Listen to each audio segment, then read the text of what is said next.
उष्णीश भगवान बुद्ध। अच्छा ये जानते हैं भगवान बुद्ध का ये जो ऊपर ये क्या है, जूड़ा है, क्या है ये? ध्यान से सुनना, इसका उत्तर आपको जल्दी मिलेगा नहीं, ढूंढते रह जाओगे। ये ऊपर क्या है? कुछ कहते हैं घोंघा। भगवान बुद्ध जब तप करने लगे तो घोंघों ने आकर के घेर लिया, इतना मूर्ख आदमी। भगवान बुद्ध पेड़ के नीचे बैठे हैं, वहां घोंघा क्या करने जाएगा?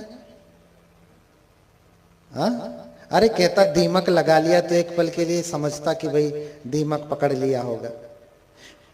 घोंघा कहाँ रहता? पानी में रहता है कि सूखी भूमि पे रहता है? हाँ, और यही बात सब लोग मानते हैं।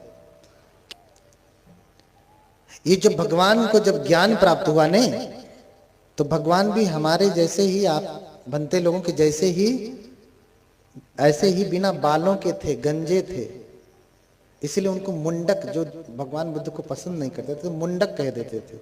मुंडक माने गंजे, टकले, है ना, मुंडक कहते थे। लेकिन उस समय स्त्री और पुरुष दोनों बड़े बड़े बाल रखते थे, जैसे स्त्री वैसे पुरुष भी। राजा महाराजा भी बड़े बड़े बाल रखते थे। तो जहां सब इतने बड़े बड़े बाल रख रहे हो, वहां इतना बड़ा बाल तो गंजा ही कहलाएगा ना। तो भगवान ने 2 अंगुल बाल रखने की अनुमति दी है, अर्थात इतना बड़ा बाल भिक्षु रख सकते हैं उस समय। उस समय कब? जब पुरुष भी इतने बड़े बड़े बाल रख रहे हैं उस समय। आज पुरुष इतने बड़े बड़े खुदे रख रहे हैं, तो बनते को तो एकदम से चिकना ही करना पड़ेगा, तब पता चलेगा कि बनते हैं। तो भगवान छोटे छोटे बाल।